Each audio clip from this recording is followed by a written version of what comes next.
بسم الله الرحمن الرحيم. السلام عليكم ورحمة الله وبركاته. الحمد لله حمدا كثيرا طيبا مباركا فيه، والصلاة والسلام على سيد المرسلين محمد وآله وصحبه أجمعين، أما بعد. حاضرین و ناظرین، یہ درس نمبر 2094 ہے اور آج سورۃ الحدید کی 2 آیتوں کی تلاوت اور تشریح کی جائے گی، آیت نمبر 26 اور 27، 26 اینڈ 27۔ چلیے سب سے پہلے ہم ان 2 آیتوں کی تلاوت کرتے ہیں، لفظی ترجمے اور ترجمے کے بعد تشریح کرتے ہیں۔ اعوذ باللہ من الشیطان الرجیم، بسم اللہ الرحمن الرحیم۔ وَلَقَدْ أَرْسَلْنَا نُوحًا وَإِبْرَاهِيمَ وَجَعَلْنَا فِي ذُرِّيَّتِهِمَا النُّبُوَّةَ وَالْكِتَابَ فَمِنْهُمْ مُهْتَدٍ وَكَثِيرٌ مِّنْهُمْ فَاسِقُونَ ثم قفينا على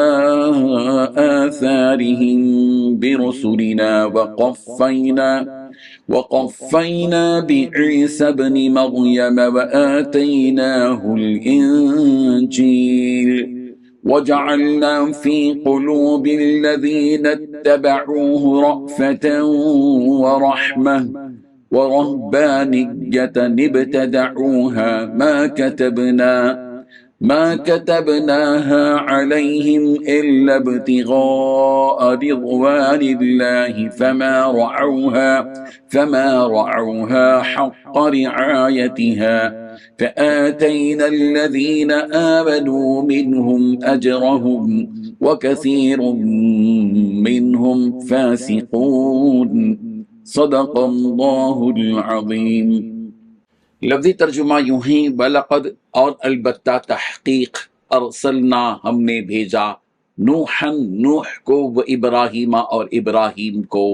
وجعلنا اور ہم نے رکھی، فی ذریتہما ان دونوں کی اولاد میں، النبوۃ نبوت، والکتاب اور کتاب، فمنہم پھر کچھ ان میں سے، مہتد ہدایت پانے والے ہیں، وکثیر اور بہت سے، منہم ان میں سے، فاسقون فاسق ہیں۔ ثم پھر قفینا ہم نے لگاتار بھیجا، علی آثارہم ان کے نقش قدم پر، برسولنا اپنے رسولوں کو، وقفینا اور ہم نے پیچھے بھیجا، بعیسی ابن مریم عیسیٰ ابن مریم کو، وآتیناہ اور ہم نے دی اس کو، الانجیل انجیل، وجعلنا اور ہم نے رکھ دی، فی قلوب الذین ان لوگوں کے دلوں میں جنہوں نے، اتبعوہ پیروی کی اس کی، رأفتاً شفقت، ورحمہ اور مہربانی، ورہبانیت اور رہبانیت، ابتدعوها اسے انہوں نے خود ایجاد کیا، ما کتبناہا ہم نے لکھا نہیں تھا اسے، علیہم ان پر، الا سوائے، ابتغاء رضوان اللہ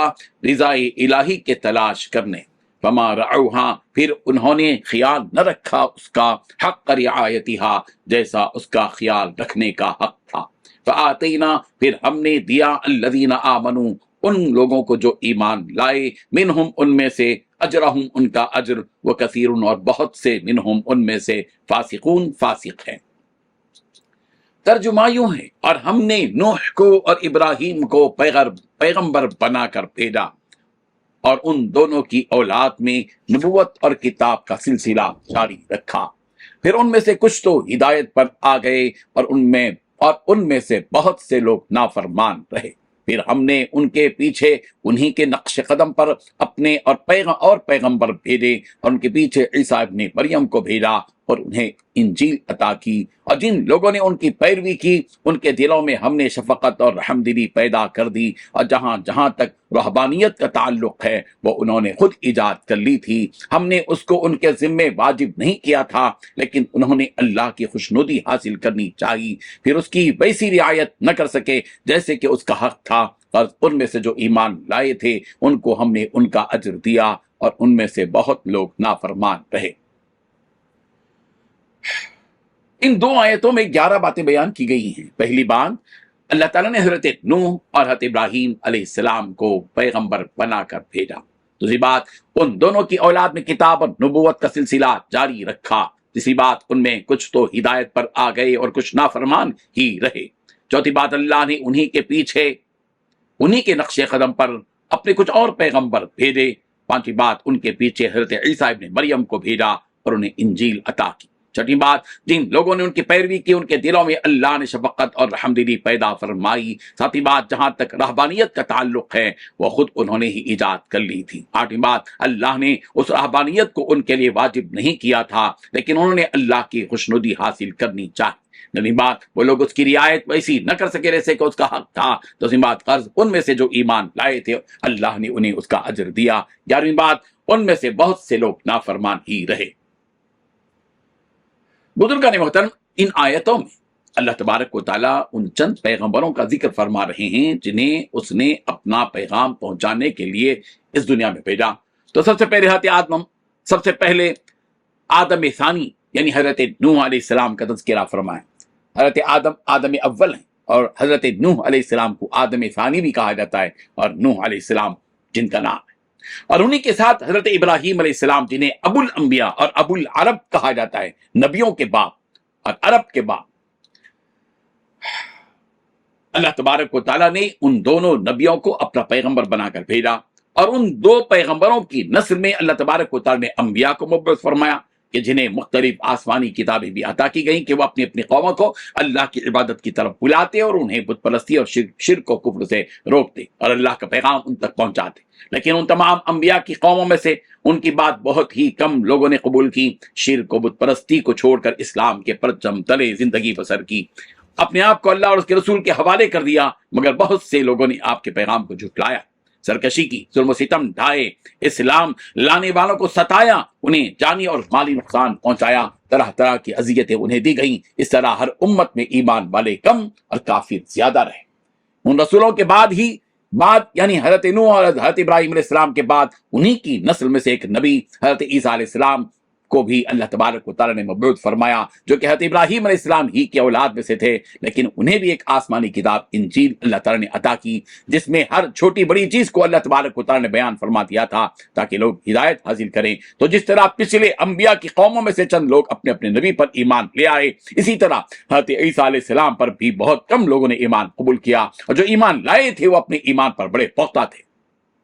اللہ تبارک و تعالیٰ نے ان کے اس ایمانی جذبے کی وجہ سے ان کے دلوں میں رحمت اور شفقت پیدا فرمائی، اور یہ لوگ ایسے تھے کہ ہر لمحہ اللہ تعالیٰ کی عبادت اور اس کی تسبیح میں رہا کرتے تھے، جس کے لیے انہوں نے ایک طریقہ رہبانیت کا خود اختیار کر لیا تھا تاکہ وہ اس طریقے کے ذریعے اللہ تعالیٰ کا زیادہ سے زیادہ قرب حاصل کریں، یعنی دنیا کو ترک کر دیا تھا، اللہ کی تسبیح میں مشغول ہو گئے تھے۔ حالانکہ یہ طریقہ اللہ تبارک و تعالیٰ نے ان پر فرض یا واجب نہیں کیا تھا، لیکن پھر بھی ان لوگوں نے اسے اپنا لیا تاکہ وہ اللہ کے اور زیادہ قریب ہو جائیں۔ یہ سلسلہ تھوڑے دن تک تو چلتا رہا، لیکن دھیرے دھیرے اس میں کمی آنے لگی، اور جیسے جیسے وقت گزرتا گیا اور ان کی جگہ دوسرے لوگ آتے گئے، انہوں نے اس طریقے کو جو اللہ کے قرب کا ذریعہ تھا بدل کر دنیا کے حصول کا ذریعہ بنا لیا۔ جیسا کہ سورہ توبہ کی آیت نمبر 34 میں کہا گیا، یا ایھا الذین آمنوا ان کثیرا من الاحبار والرہبان لیأکلون اموال الناس بالباطل ویصدون عن سبیل اللہ۔ اے ایمان والو، یہ جو احبار اور رہبان بنے ہوئے ہیں ان میں سے اکثر ایسے ہیں کہ انہوں نے یہ حلیہ اس لیے اپنایا ہے کہ وہ اس کے ذریعے سے لوگوں کا مال باطل طریقے سے کھائیں اور انہیں اللہ کے راستے سے روکیں۔ رہبانیت کہتے ہیں ہر چیز کو چھوڑ کر، دنیا و ما فیہا سے بے خبر ہو کر کسی غار یا جنگل میں اللہ کی عبادت کے لیے نکل جانا۔ بہرحال جس نے اللہ کی عبادت کا حق ادا کیا انہیں تو اللہ تبارک و تعالیٰ نے اجر عظیم سے نوازا، لیکن جن لوگوں نے اس کی عبادت سے منہ موڑا انہیں دردناک عذاب دے گا، اس لیے کہ وہ لوگ فاسق ہیں اور فاسق کے لیے جہنم ہے۔ امام قرطبی علیہ الرحمہ نے بیان فرمایا کہ نبی رحمت صلی اللہ علیہ وسلم کے زمانے میں چند گنے چنے صحیح العقیدہ عیسائی موجود تھے۔ جب انہوں نے آپ علیہ الصلوۃ والتسلیم کی بعثت کی خبر سنی تو اپنے غاروں اور کھنڈروں سے نکل کر، جس میں انہوں نے رہبانیت اختیار کر رکھی تھی، آئے اور آپ علیہ الصلوۃ والتسلیم کے ہاتھ پر ایمان قبول کیا۔ اللہ تبارک و تعالیٰ ان آیات کو صحیح طور پر سمجھنے کی ہم سب کو توفیق عطا فرمائے۔ آمین۔ وآخر دعوانا ان الحمد للہ رب العالمین۔